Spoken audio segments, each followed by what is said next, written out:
गुरु चरण सरोज निज मन कुरु सुधारि बरनो रघुबर मल यश जोदायक फलचारि श्यावर रामचंद्र की जय।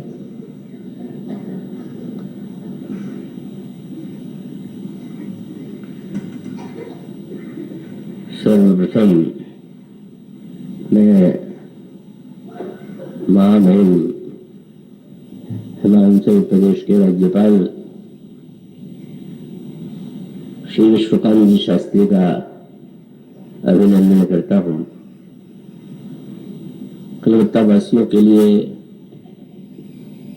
वो नए नहीं है और वह तो साहित्य जगत में सभी उनके नाम से सुपरिचित हैं।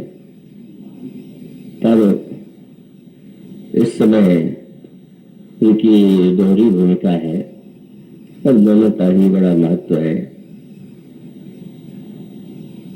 और इस अर्थ में सम्मान की बात मैंने जैसा कहा कि दोनों ही रूपों में सम्माननीय है। और एक वाक्य जो मैंने वाजपेयी जी के संदर्भ में कहा था कि यदि शास्त्री जी को मुझसे पूछा जाए तो दोनों ही महत्वपूर्ण पद है। पर कानपुर में एक तुलसी उद्यान है और उसमें मास्टर शरण जी गुप्त की वो मूर्ति स्थापित की गई, तो उसके अनावरण के लिए श्री अटल बिहारी जी वाजपेयी जी को बुलाया गया।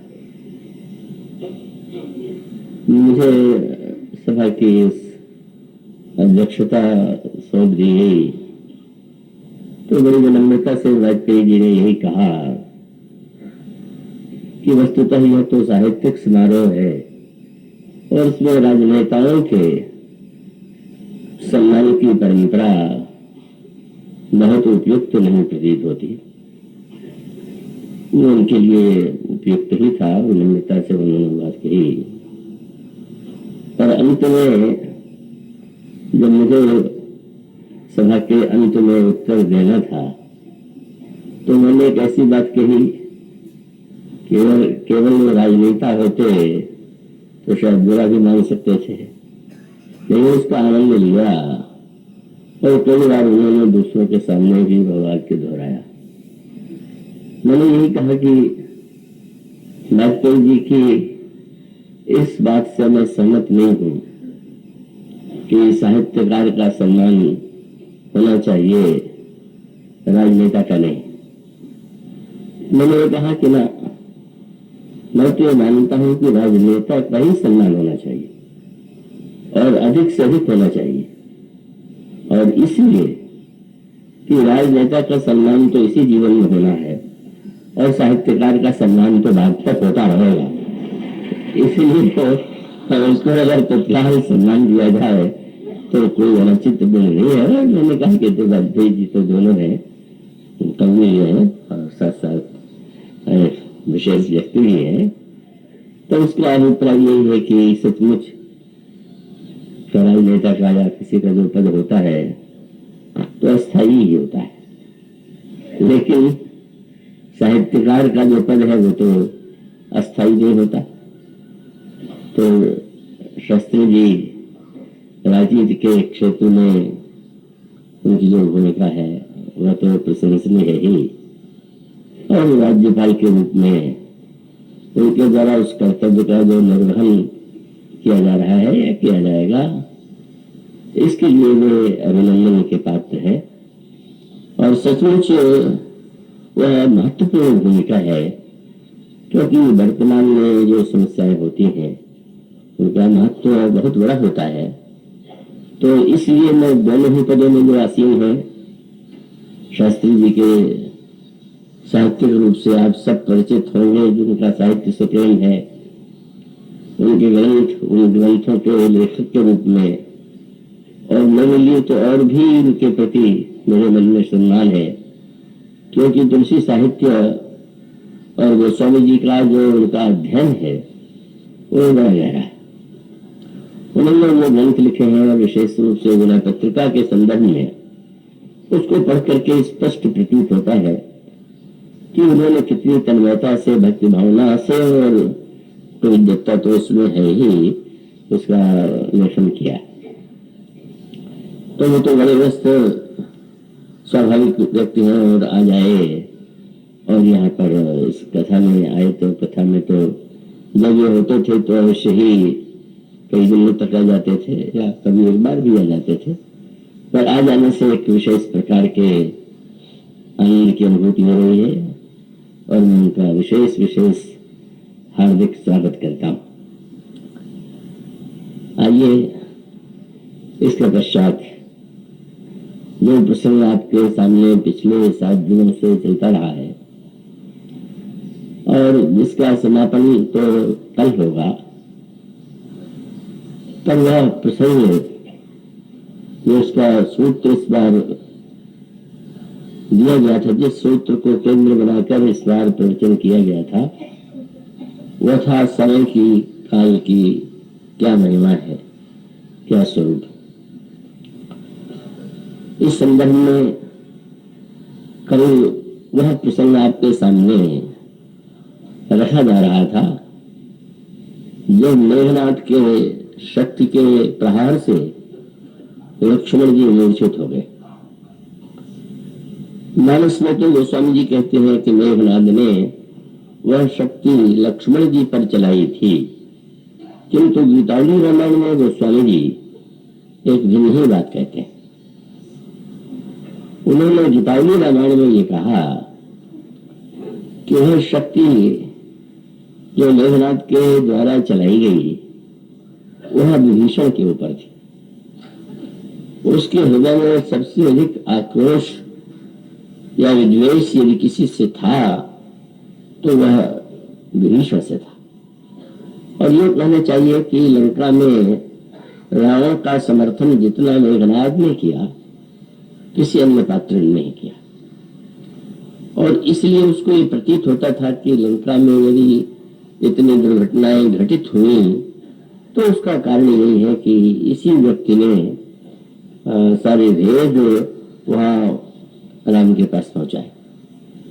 तो इसलिए वो स्वामी जी कहते हैं कि मेघनाथ ने जब वह शक्ति विभीषण के लिए चलाई तो लक्ष्मण जी को लगा कि यह तो बड़ा अनर्थ होने जा रहा है।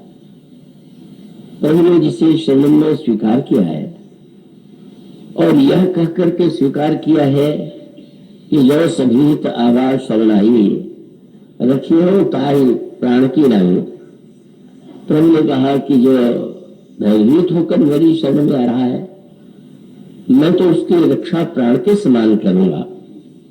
प्रभु वहां उस क्षेत्र में नहीं थे, उस युद्ध के अवसर पर दूर थे, पर लक्ष्मण जी ने तत्काल विभीषण को पीछे ढकेल करके मेघनाथ की उस शक्ति को अपने छाती में झेल लिया। आगे चल करके गीतावली रामायण में जब भगवान राम ने विलाप किया तो उसमें यही कहा कि लक्ष्मण, तुम्हें मेरी भावना, मेरी प्रतिज्ञा का कितना ध्यान था कि मेरे पन की लाज यहाँ लगी, निज प्रिय प्राण गए हैं, लागत सांग विभीषण ही पर सीकर आप भये।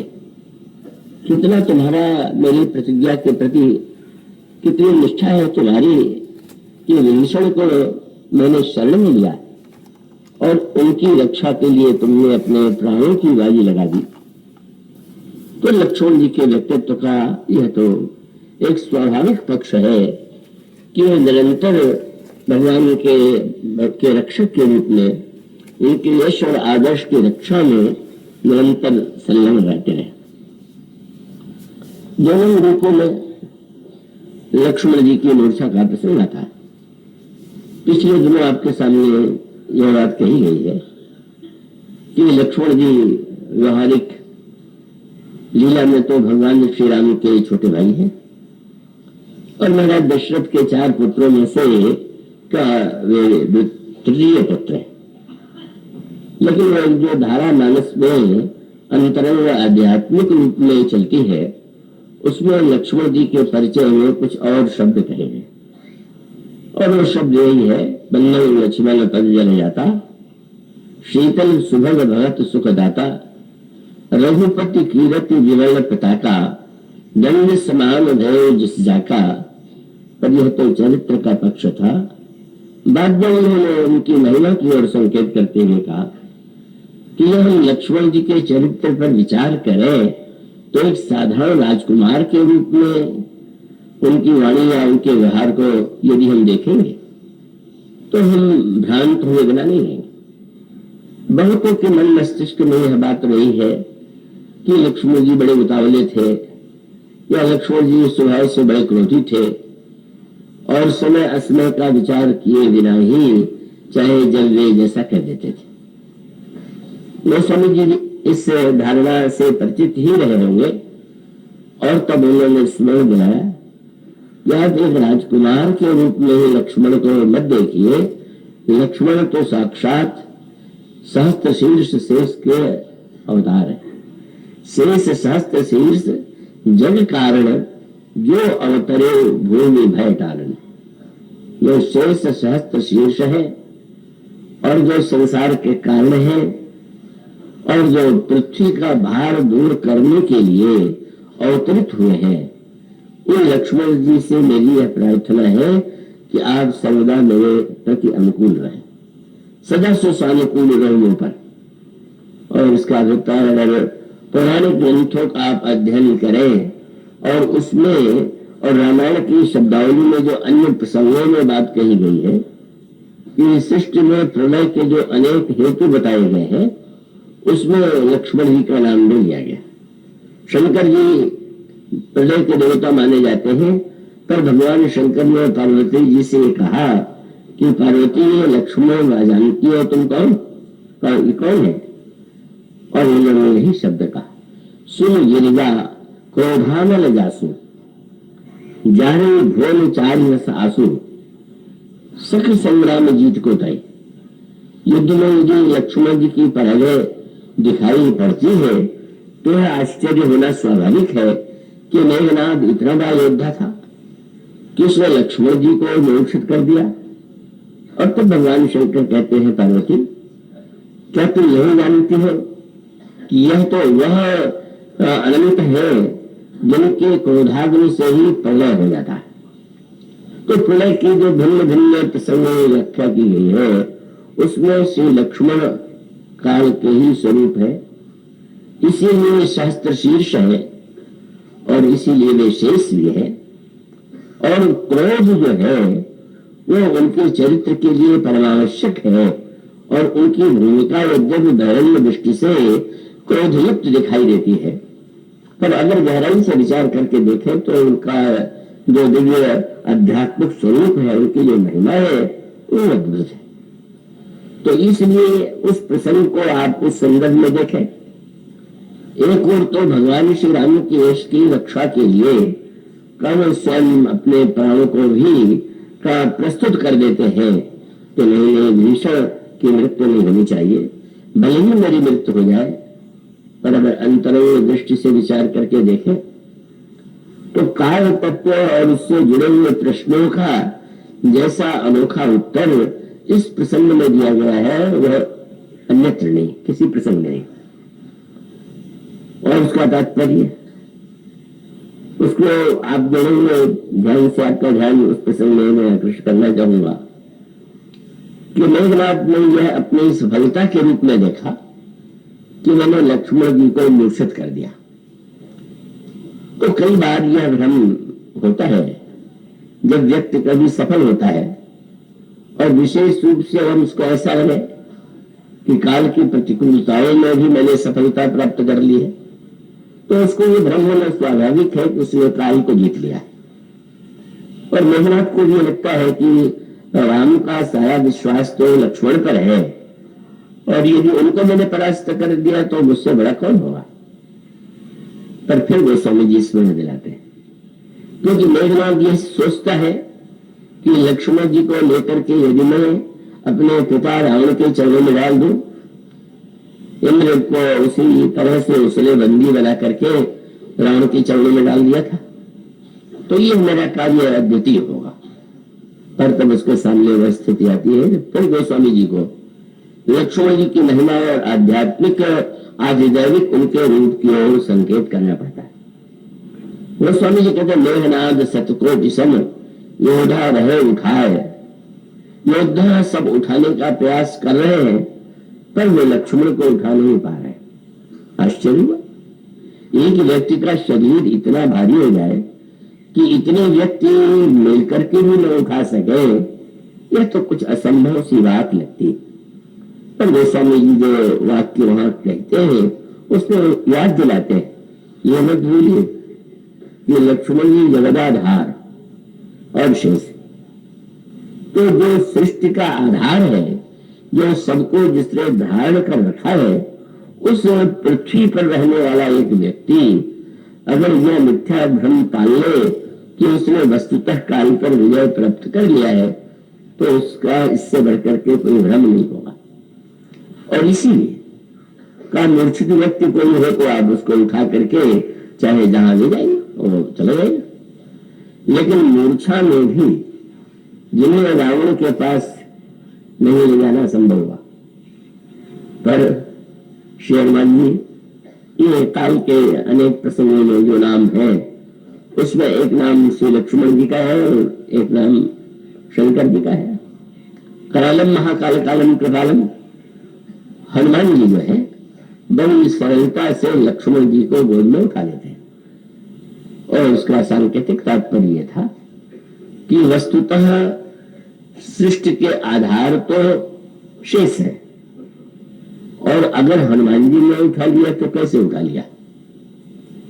और उसका उत्तर यह है, जो हमारी पौराणिक धारणा है वह यह है कि पृथ्वी और पृथ्वी जो है वो शेष के मस्तक पर टिकी हुई, पर उसके साथ साथ एक वाक्य जुड़ा हुआ है कि वो शेष भगवान किसके आधार पर इतना बड़ा कार्य कर रहे हैं। तो कहा गया कि शेष भगवान के नीचे भगवान कच्छप के रूप में विराजमान है, और कच्छप के रूप में विराजमान भगवान शेष को उठाए हुए हैं और शेष पृथ्वी को उठाए हुए हैं। और इसका अभिप्राय यह है कि वस्तुतः देश ने व्यक्ति को उठा रखा है, देश काल से के द्वारा उठा हुआ है, पर वह काल भी तो ईश्वर से ही आधारित है। तो वस्तुतः अगर लक्ष्मण जी को उठाना है तो कोई पृथ्वी पर खड़े होकर तो नहीं कर सकता। हनुमान जी ने कैसे उठा लिया? बोले हनुमान जी तो प्रभु में स्थित हो गए। प्रभु में स्थित होकर के माने लक्ष्मण जी के भी जो आधार है वह उनका स्मरण किया, और उनके हृदय में कोई मेघनाथ के समान लक्ष्मण जी को परास्त करने की भावना नहीं। वो तो लक्ष्मण जी के प्रति इतने श्रद्धावान है कि वो निरंतर आप देखेंगे कि वे लक्ष्मण जी की स्तुति करते हैं, उनके चरणों में प्रणाम करते हैं। लेकिन उनकी जो भावना है वह भावना यही है, और वह तब यह सत्य सामने आता है कि लक्ष्मण काल के वह रूप है कि वे मूर्छित प्रतीत होने पर भी वस्तुतः चैतन्य होने पर व्यक्ति जहां जाना चाहता है वहां जाता है, और मूर्छित होने पर चाहे यहां चला जाए। लेकिन चाहे जिस स्थिति में हो, लक्ष्मण जी केवल भगवान के चरणों में, भगवान की गोदी में ही पहुंचते। उसके बाद जो समाधान दिया गया वो बड़े गंभीर सूत्रों से भरा हुआ है कि वह व्यक्ति के सामने जो समस्याएं हैं और जिन समस्याओं का समाधान व्यक्ति सदा ढूंढता रहा है, यह समस्या है दुख की समस्या। और दुख की समस्या का एक कारण यह है कि वह व्यक्ति जो है एक ऐसे घेरे में घिरा हुआ है कि जिसे छोड़ करके उससे अलग हो पाना, उससे निकल पाना उसके लिए संभव नहीं। और उसके लिए मानस में जो व्याख्या की गई, हमारे पुराणों में अलग अलग ग्रंथों में उसके अनेक रूपों में व्याख्या की गई, पर यह कहा गया कि मनुष्य की बाध्यता यह है कि फिर ही सदा माया कर प्रेरा, काल कर्म स्वभाव गुण घेरा। चारों ओर से व्यक्ति, एक ओर काल से घिरा हुआ है, दूसरी ओर कर्म से, तीसरी ओर स्वभाव से और चौथी ओर गुण से। और व्यक्ति सर्वदा उस घेरे को तोड़ने की चेष्टा करता है, उससे निकलने की चेष्टा करता है। अनादि काल से वह प्रयत्न कर रहा है। और उन घेरों में भी जो सबसे कठिन घेरा है और जिस पर व्यक्ति कभी विजय प्राप्त नहीं कर सका, वह काल का घेरा। स्वभाव, गुण और कर्म की समस्याएं हैं, लेकिन काल की जो समस्या है वो तो आज तक काल का समाधान, काल को नष्ट करने की क्षमता व्यक्ति में नहीं। रामायण में भी बात कहा गया, काल महादुर्क्रम भारी, अंड कटाह अमित लयकारी, काल महादुर्क्रम भारी। उसका अतिक्रमण करना किसी के लिए संभव नहीं। तब अब उस काल के घेरे के साथ उसके समाधान योग मार्ग में भी देने का प्रयास किया गया। वेदांत मार्ग, वेदांत में भी का उसकी कोई न कोई ऐसी दार्शनिक व्याख्या की, और भक्तों ने भी काल को लेकर के अनेक सूत्र, अनेक भावनाएं प्रकट की। व्यवहार में तो व्यक्ति जब यह मान लेता है कि काल तो, मृत्यु तो अनिवार्य है, तो काल के अनेक रूप हैं। ऐसा नहीं है कि काल का भयानक ही रूप, कई बार काल का वह रूप होता है कि जो व्यक्ति को बड़ा परिप्रतीत होता है, बड़ा आकर्षक लगता है, पर वह रूप जो जीवन में व्यक्ति के आता है, मृत्यु के रूप में लगता है कि इस काल पर आज तक किसी ने विजय प्राप्त नहीं किया है, यह संभव। तब उसका समाधान आपको श्रीमद् भागवत में, रामायण में, अन्य ग्रंथों में देने का प्रयास किया गया है। और उस सभी समाधानों को आपके संस्कार जैसे हो, आप उस प्रकार के उत्तर के द्वारा अपने को संतुष्ट कर सकते हैं। वेदांत ने तो यह बताने का जो स्वरूप उन्होंने बताया कि वस्तुतः व्यक्ति जब अपने शरीर मान लेता है, तभी वो काल के भय से भयभीत होता है, क्योंकि शरीर का विनाश ही काल कर सकता है। पर व्यक्ति अगर अपने स्वरूप को जान ले कि वह तो अंश है, ईश्वर अंश, और ईश्वर अंश है, तो शरीर भले ही नाशमान हो पर वह अविनाशी है। तो ईश्वर अंश जीव अविनाशी, मानो वेदांत की मान्यता है कि हमने शरीर को ही स्वयं अपने मैं का परिचायक मान लिया है, इसीलिए हम काल के भय से डरते हैं। पर अगर हमें स्वरूप का ज्ञान हो जाए तो काल का भय कहां पर है। और गीता में भी जब भगवान यह कहते हैं कि शरीर तो इसमें तो अनेक समस्याएं जुड़ी हुई है, पर यह जो आत्म तत्व है, ईश्वर का अंश है, उसके लिए भगवान का वाक्य आप जानते हैं, नैनम छिन्नन्ति शस्त्राणि नैनम दहति पावकः न चैनम क्लेदयति त्यापो न शोषयति मारुतः। तो मानो आत्मा न जलाई जा सकती है, न काटा जा सकता है, न उसकी मृत्यु होती है।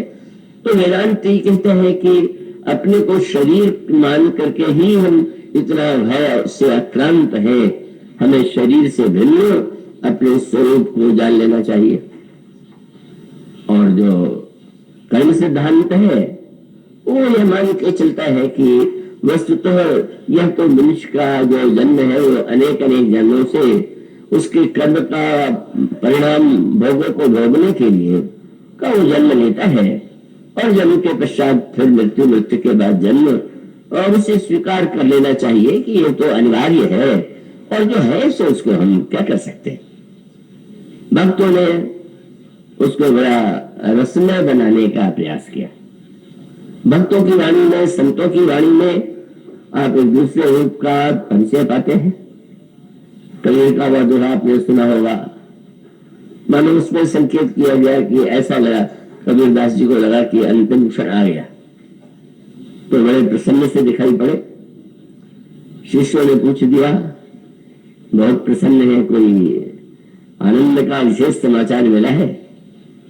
तो उन्होंने यही कहा कि राम भगवान ने बुलाया भेजा, और तब उनका कथन यही था कि जिस जा मरने से जग जरे सो मेरे आनंद, केवल कब मरी हो तब देखियो पूर्ण परमानंद।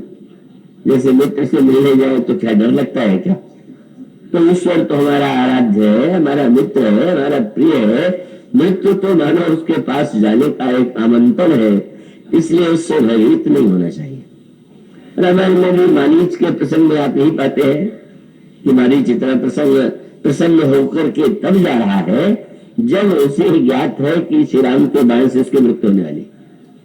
या बाली के प्रसंग में आप पाते हैं, बाल पर भगवान राम ने बाण का प्रहार किया और उसके पश्चात बाली के सामने जाके खड़े हो गए। बाली से भगवान राम का वार्तालाप हुआ और अंत में बाली अपनी धृष्टता के लिए क्षमा मांगता है प्रभु से, प्रभु मैंने बड़ी ढिठाई किया, मैंने अभिमान बस आपसे तर्क वितर्क करने का प्रयास किया, लेकिन मैं तो यही कह सकता हूं, आपने यह कहा कि आपने मुझे क्यों छुप करके मारा, मैंने एक आरोप आप पर लगा दिया। आपने मुझे बता दिया कि सचमुच यह सब मैं अपने को ही धोखा देता रहा, आपने छिप करके मुझे मारा ही नहीं, क्योंकि जब तारा के मुख से मुझे ज्ञात हो चुका था कि आप अवतार हैं, तो छिपने का प्रश्न कहा। मानो वह मेरा अभिमान था, एक हमारी एक धारणा थी, हमने झूठ मूठ में आप पर भी आरोप लगा दिया कि आपने छिप करके मारा। आपने ये कहा कि तेरा चरित्र ऐसा है कि इसलिए तुम्हें दंड मिलना चाहिए, क्योंकि अगर तुम ये मानते हो कि धर्म की रक्षा के लिए मैं आया हुआ हूं, तो तुमने जो पाप किया है उसका यह दंड मैंने तुम्हें दिया। बाली ने अंत में निरुत्तर होकर के भी एक ऐसा उत्तर दिया कि जिसको सुनकर के भगवान के आंखों में जिस करुणा का, जिस कोमल भावना का उदय हुआ, वो स्वामी जी कहते सुनो राम। बाली कहता सुनो राम, स्वामी सन चलन चातुरी मोर, प्रभु अजभू मैं पापी अंत काल गति तोड़। प्रभु क्या सचमुच अब भी मैं पापी हूं क्या? जब ये कहते हैं आपके तो पापी है इसलिए मैंने मारा, तो पहले था कि अब हूं? क्योंकि मैंने सुना है कि आपके सन्मुख होते ही जीव के जन्म कोटि आसे ही तब ही, तो क्या मेरा पाप इतना प्रबल है कि आपके सन्मुख पहुंच जाने पर भी वह नष्ट नहीं हुआ? प्रभु ने बाली का यह निवेदन सुना और सुनत राम अति कोमल बानी, बाली शीस परसा निज पानी। बाली के मस्तक पर प्रभु ने अपना करकमल रख दिया और सिर पर हाथ ही नहीं रख दिया। आपने कहा मैं ही चाहता हूं, अचल करो तो न राखो प्राण, मैं चाहता हूं तुम जीवित रहो, तुम्हारा शरीर बना रहे। कितनी बड़ी आश्वासन की बात है। मृत्यु के भय से भगवान कहते हैं तुम्हारी मृत्यु के लिए मैंने भले ही बाण चला, पर मैं चाहता हूं कि तुम जीवित रहो। लेकिन कितना मृत्यु के भय से ऊपर उठ गया है कि उसने कहा कि प्रभु आपने कहा था कि मैं अभिमानी, तो आपने कृपा करके मेरा अभिमान तो नष्ट कर दिया। लेकिन जब आप ये कहते हैं कि तुम जीवित रहो, तो मुझे लगता है कि शायद आपने ये देख लिया होगा कि इसमें अभिमान का कुछ भाग है, इसलिए आप ऐसा कह रहे हैं। क्यों? मेरे रामायण की शब्दावली क्या है? मुन जानी अति अभिमान बस, प्रभु कहु राखु शरीर ही। महाराज आपका दर्शन होने के बाद जन्म जन्म मुनि जितन कराही, अंत राम कहीं आवत नहीं। अभ्यास करते हुए अंतिम समय में आपका नाम भी स्मरण करना कठिन हो जाता है। और सोई लोचर गोचर मम आवा, आज वो स्वयं मेरे सामने है। और जब आप कहते हैं कि तुम शरीर की रक्षा करो, तो मैं इतना बड़ा मूर्ख तो नहीं हूं। अस कौन सठाहठ काट सुरतन बारी करी बबूर ही। बबूल का कांटेदार वृक्ष जो है वो कल्पतरु की रक्षा के लिए बना हुआ है। अगर कोई कल्पतरु को काट करके बबूल के वृक्ष की रक्षा करे, तो उससे बढ़कर के मूर्ख कौन होगा? कितना शरीर से वो मोह से मुक्त हो गया। और गोस्वामी जी ने कहा कि एक क्षण में बाली जो था वो ममता और अहमता, जिसको मुक्ति के लिए आवश्यक मानते हैं, मैं और मेरापन, उससे कैसी बढ़िया मुक्ति उसने पा लिया। मेरेपन के रूप में उसका पुत्र बाली अंगद था, मेरा बेटा है, बड़ी सबसे बड़ी ममता है। पहला कार्य तो उसने ये किया, प्रभु ने कहा कि तुम जीवित रहो, तो बाली ने कहा कि मेरा पुत्र तो इस रूप में जीवित रह करके वह सौभाग्य प्राप्त करेगा जो मैंने नहीं पाया, आपकी सेवा करेगा, लेकिन मुझे तो आप अब इस शरीर के रखने के लिए न कहें। और एक प्रेम से उसने अंगद का हाथ लेकर के प्रभु से कहा, प्रभु आप कृपा करके अंगद के हाथों को पकड़ लीजिए। वो स्वामी जी कहते वाली ने यही प्रभु से कहा, क्या यह तनय मम सम विनय बल कल्याण प्रद प्रभु लीजिए, गही वाह सुर नर नाह अंगद दास आपन कीजिए। कैसे ममता का सदुपयोग था। जब बाले ने अंगद से कहा, अंगद से वो कह सकता है कि अंगद तुम प्रभु के चरणों को पकड़ो। किसी कोई बड़ा व्यक्ति हो तो आप अपने घर परिवार के अपने पुत्र से कहते हैं चरण पकड़ो, पर अंगद से चरण न पकड़ने के लिए कह करके जब उसने ये कहा कि महाराज आप हाथ पकड़ लीजिए, गई वहां, तो उसकी भावना यही थी कि जीव तो आपके चरण पकड़ के भी कभी छोड़ सकता है, पर अगर आप किसी का हाथ पकड़ ले तो कभी फिर तो उसके छूटने की संभावना नहीं। मानो अपनी ममता को श्री राम के हाथों में सौंप दिया। आज तक मेरा पुत्र था और उस नाते से मेरा ममत्व था, आज से मैंने दिया। और जो अहम था शरीर से इतना मुक्त कि जब वो शरीर छोड़ने लगा तो वो स्वामी जी ने कहा, राम चरण दृढ़ प्रीति करी बाल कीन तन त्याग। और उस समय उसकी मनस्थिति कैसी थी कि जैसे किसी हाथी को फूल की माला पहना दी गई हो और माला धागे से बनी हुई है, टूट गई, माला गिर गई, तो क्या हाथी को प्रतीत होगा कि मेरे गले की माला कहीं खो गई? मानो गोस्वामी कहते हैं कि राम चरण दृढ़ प्रीति करी बाल की तनु त्याग सुमन माल जिन कंठ ते गिरत न जाने नाक। तो उसका अभिप्राय यह है कि मृत्यु भय से कैसे मुक्त हुआ जाता है, उसका संकेत बाली के प्रसंग में है, गिरिराज जटायु के प्रसंग में। और मृत्यु पर साक्षात विजय का जो एक अपवाद, कुछ पात्र ऐसे हैं कि जिनके लिए कहा गया कि वह तो कभी उनकी मृत्यु होती नहीं। तो उन पात्रों में से आप परिचित होंगे, आप पढ़ते हैं रामायण, तो भुसुंडी जी के लिए कहा गया कि भुसुंडी जी जो है वो 27 कल्प से, जब गरुड़ जी ने पूछा कि आप इस सुमेरु पर्वत पर कब से निवास करते हैं, तो उन्होंने यही कहा, सुन यहाँ बसत मोहि सुन खग ईसा बेते कल्प सात और वीसा। तो एक बड़ा आश्चर्य हुआ गरुड़ जी को और यही प्रश्न किया कि तुम्हें व्यापत काल अति कराल कारण कौन। काल तो दुर्तिक्रम है, आपको खाए क्यों नहीं ग्रसित कर पाया। और आपको यदि आपके गुरुदेव ने आशीर्वाद दिया, कालोमश जी ने आशीर्वाद दिया था कि जब तक तुम शरीर का त्याग नहीं करना चाहोगे तुम्हारी मृत्यु नहीं होगी। तो तजल तन नहीं इच्छा मरना। कभी कभी व्यक्ति चाहता है, काल भीष्म पितामह को भी यह वरदान प्राप्त था कि जब ये चाहेंगे तभी उनकी मृत्यु होगी, तभी शरीर छूटेगा। और सबसे अधिक अगर दुर्योधन के मन में कोई विश्वास था तो यही था कि मेरे सेनापति तो पितामह भीष्म है, जिनको इच्छा मृत्यु का वरदान है, और जब उनकी मृत्यु ही नहीं होगी तो पांडव कैसे हमें हरा सकते हैं। बस वहीं पर दुर्योधन का गणित गलत निकला। यह सही था, क्योंकि भीष्म को यह वरदान प्राप्त था इच्छा मृत्यु का, पर दुर्योधन ने इस सत्य की ओर ध्यान नहीं दिया कि इच्छा मृत्यु का वरदान तो भीष्म को प्राप्त है, पर इच्छा कराने वाला तो सामने बैठा हुआ। भगवान जब चाहते हैं वैसी इच्छा उत्पन्न कर देते हैं, और ये हुआ। पर उन्होंने ये कहा कि मुझे वरदान होते हुए भी मैं शरीर को रखना चाहता हूं। क्यों? उनका पक्ष भी एक महत्वपूर्ण पक्ष है।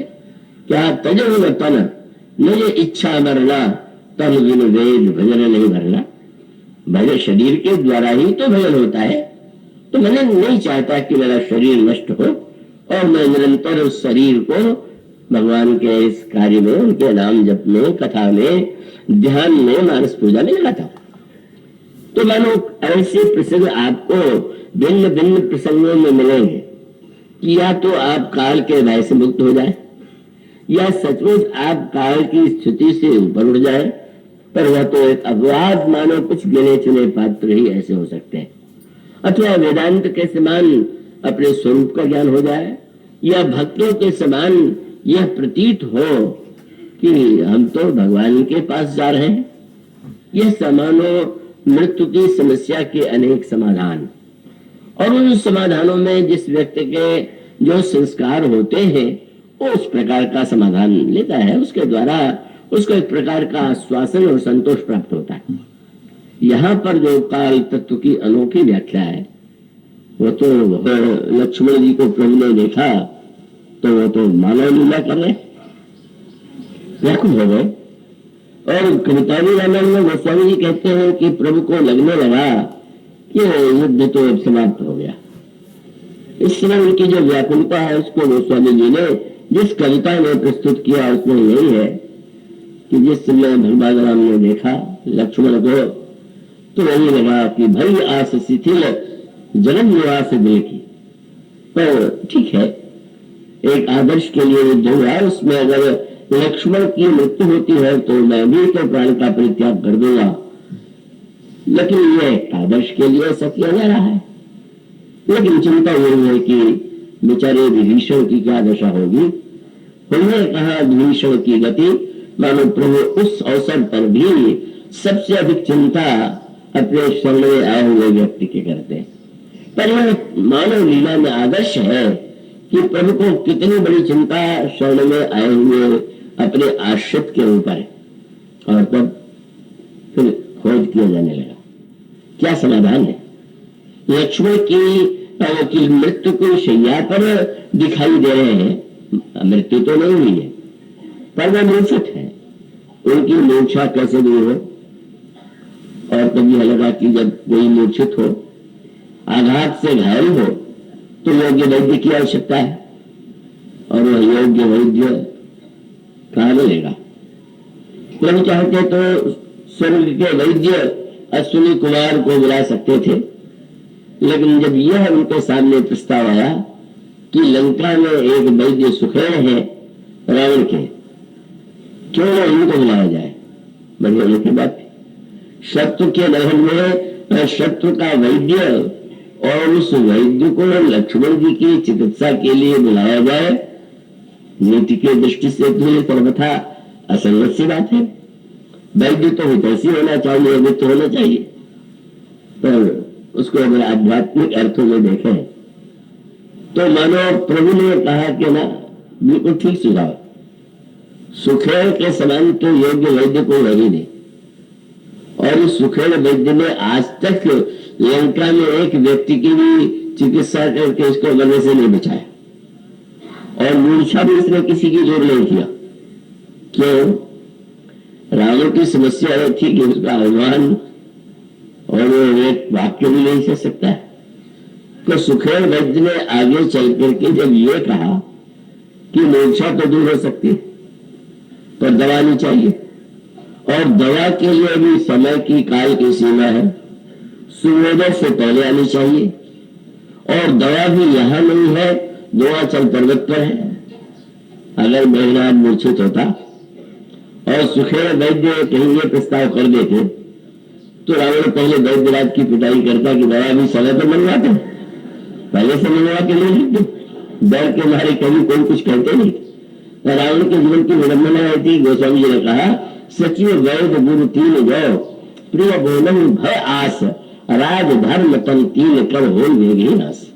अगर मंत्री वैद्य और गुरु ये डर के मारे सही बात न कह करके प्रिय बात कहे तो तीनों का नाश होगा।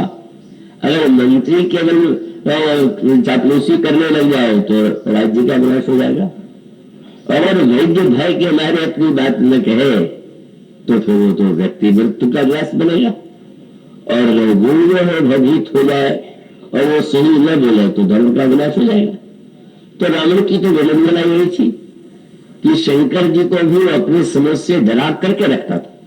एक बार तो शंकर जी को भी मानता था और दूसरी ओर गोस्वामी जी ने कहा कि शंकर जी से रावण ने ये कहा कि मैं तो चाहता हूं कि नित्य आपकी पूजा करूं, पर हम जानते हैं कितना राजकाज, कितना भार है मेरे ऊपर, और आप तो कैलाश में बैठे ठाए रहते हैं, न हो तो आप ही आके पूजा ले जाया करिए।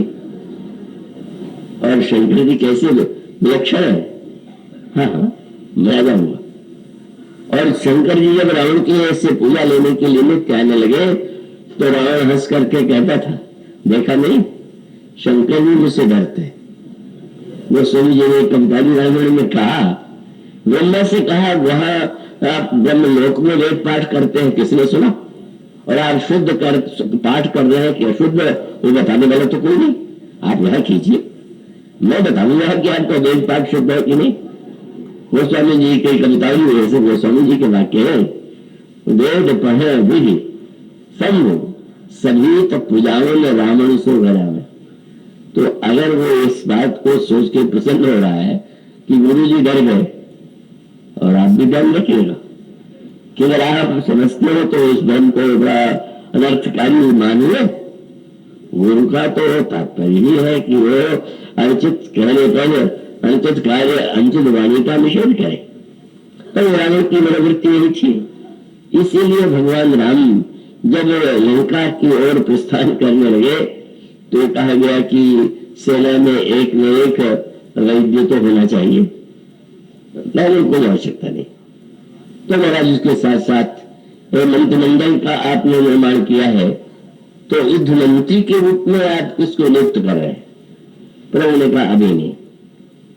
और उसके पश्चात महाराज गुरुओं का आशीर्वाद, प्रभु ने कहा कि रावण के पास ये तीनों महान, शंकर जी जैसा गुरु, विभीषण जैसा मंत्री, और उसके साथ साथ क्या उसके जो रावण है उसके पास विभीषण जैसा मंत्री भी है और सुखेण जैसा वैद्य भी है। पर आज तक रावण ने जीवन में तीनों का उपयोग नहीं किया। मैं इन तीनों का उपयोग कर लूंगा, लंका में बेकार पड़े हुए हैं, क्या आवश्यकता है कि मैं यहां से उनको देता चलूं? माने कोई अच्छा गुरु हो गया तो कोई बहुत बड़ी बात नहीं हो गई। आप उसका उपयोग क्या कर रहे हैं, महत्व तो इसका है। अब यहां तीनों का बड़ा अनोखा संकेत व्यवहार में दिए, समय पर दवा मिल जाए, योग्य वैद्य मिल जाए। ये आज भी कोई प्रश्न होता है कि भाई कोई रोगी है तो चिकित्सा मिलने के लिए एक अच्छा डॉक्टर, अच्छा वैद्य मिले, और वो जो दवा बता रहे वो दवा भी वास्तविक हो, असली हो, और वो दवा भी समय के काल के अंतर्गत आ जाए। तो तीनों का एक अद्भुत संयोग यहाँ पर बनना है, और वो तीनों का संयोग मानो उसकी भूमिका में हनुमान जी ही सबसे आगे दिखाई देते हैं। सुखेण वैद्य को बुलाने कौन जाएगा, और तब सुखेण वैद्य को लाने का भार हनुमान जी को सौंपा गया। हनुमान जी ने देखा सुखेण वैद्य तो गहरी नींद में सो रहे हैं, और आपने सोचा कि अब जगा ले, वैद्यराज जी को क्रोध आ जाए, उनको नींद से जगा दिया, और मैं ये कहूं कि श्री राम के पास चलिए, और वो कहेंगे वाह मैं तो जाऊं, वो तो लंका भी पतरावल के शत्रु है, तो क्यों मैं इनको घर सहित उठा करके ले चले, और फिर ये भी कि दवा खाना भी साथ में रहेगा। जब घर से जाए तो मानो उस भवन सहित आने भवन समेत तुरंता ले आए। तो उसमें आध्यात्मिक अर्थ, किसी ने हनुमान जी से पूछा कि आज तक सारे शास्त्रों ने यही कहा कि भगवान को पाना है तो आपको धाम काम छोड़ना ही होगा, धाम धाम काम सब त्यागी। और महाराज ये कैसी अनोखी बात है कि आपने न घर छुड़ाया, न और कोई घर भी नहीं छुड़ाया, और चलने के लिए यह भी नहीं कहा कि आप चलिए, आप भवन सहित सुखेण वैद्य को ले आए। ये हनुमान जी की मानता है। हनुमान जी श्री राम से मिलाते हैं, पर हनुमान जी जैसे जितनी तरह से मिलाते हैं आज तक कोई नहीं मिला पाए। श्री राम से मिलाना हनुमान जी की सबसे बड़ी भूमिका है। और हनुमान जी ने यही कहा कि अगर कोई प्रभु से मिलना चाहे तो उसको तो धाम काम छोड़ के ही जाना पड़ेगा। लेकिन सुखदेव वैद्य तो प्रभु से मिलना नहीं चाहते थे, प्रभु ही उनसे मिलना चाहते थे। तो मैंने कहा भाई धाम काम छोड़ने की आवश्यकता नहीं है, जब तुम्हारी आवश्यकता उनको है तो वो अपनी कृपा से अवसर दे रहे हैं तो चलो घर से चलो। और तब सुखदेव वैद्य ने एक ऐसी बात कह दी, बड़ी अद्भुत बात। लक्ष्मण की मूर्छा दूर हो सकती है, लेकिन वह तब संभव है जब द्रोणाचल पर्वत पर इस मूर्छा को दूर करने वाली जो दवा है वह लाई जाए। और वह दवा भी चाहे जब तक नहीं, उसको ले आना जो है उसके लिए आवश्यक है कि सूर्योदय से पहले, अगर सूर्योदय हो गया तो मैं दवा आ जाने पर भी उनके प्राण की रक्षा नहीं कर पाऊंगा। और तब फिर रामायण में संक्षेप में हनुमान नाटक में विस्तार आया है। पूछा जाने लगा कि कौन इतनी दूरी से जाकर के दवा ला सकता है, तो किसी ने कहा 3 रात्रि में, किसी ने कहा 2 रात्रि में, अंगद ने कहा अंगद ने सबसे अधिक आगे बढ़कर के कहा कि एक पूरी रात में मैं जाके दवा ला सकता हूँ। पर वो तो रात्रि का भी कुछ भाग व्यतीत हो गया। और तब फिर श्री हनुमान जी की ओर दृष्टि आती। यही हनुमान जी की अद्भुत भूमिका है। मूर्छा में प्रभु को उठा करके ले आने वाले भी वही है, वैद्य को लाने वाले भी भूमिका उन्हीं की है। और अगर समय पर औषधि ले आना है तो औषधि ले आने का कार्य भी उनको सौंपा गया। कितने, इसीलिए जामवान जी ने जो हनुमान जी के लिए कहा कि कौन सो कार्य कठिन जग माही, जो नहीं होई तात तुम पाही।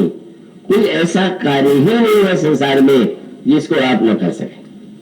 तो ऐसी स्थिति में सचमुच हनुमान जी का अद्भुत पराक्रम, अद्भुत विलक्षणता, शक्ति, सामर्थ्य, उसका परिचय यहाँ पर प्राप्त होता है।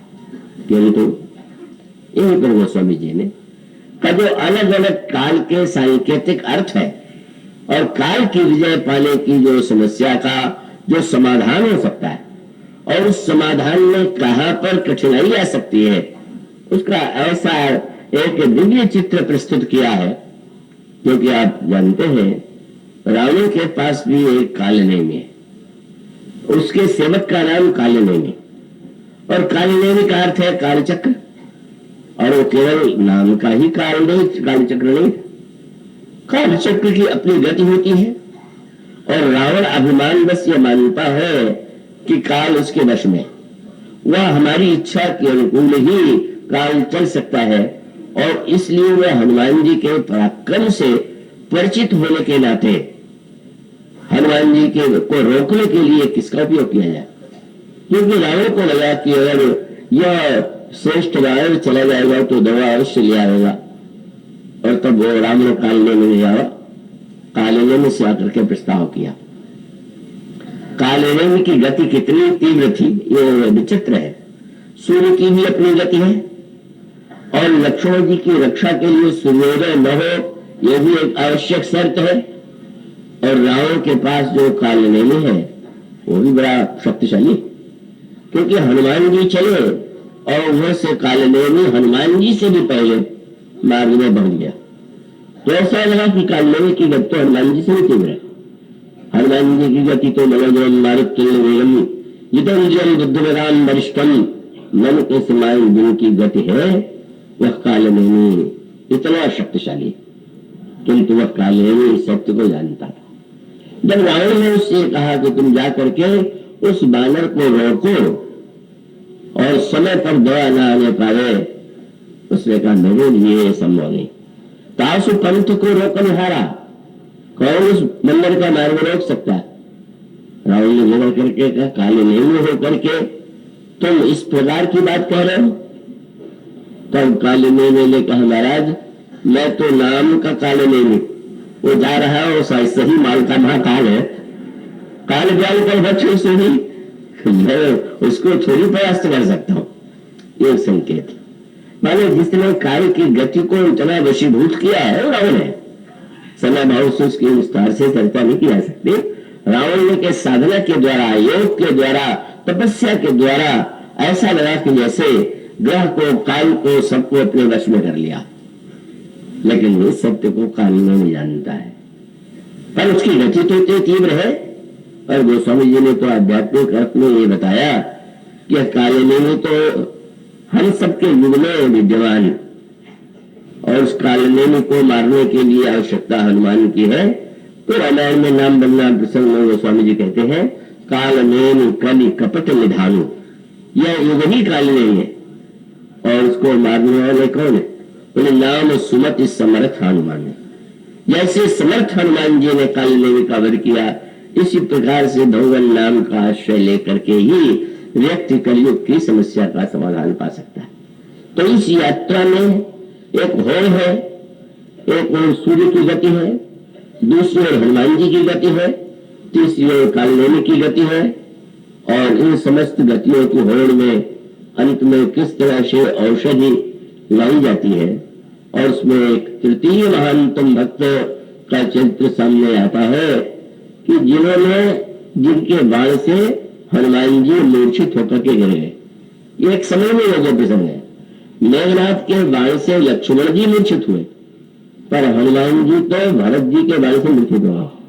और फिर उस संवाद में जो संवाद था, उसमें काल की समस्या का भी समाधान, क्योंकि जब लक्ष्मण जी हनुमान जी ने यह बताया कि वैद्यराज ने ये कहा है कि औषधि सूर्योदय से पहले आना चाहिए, फिर वही काल की समस्या, और उसका समाधान भी विनम्र भरत के पास था।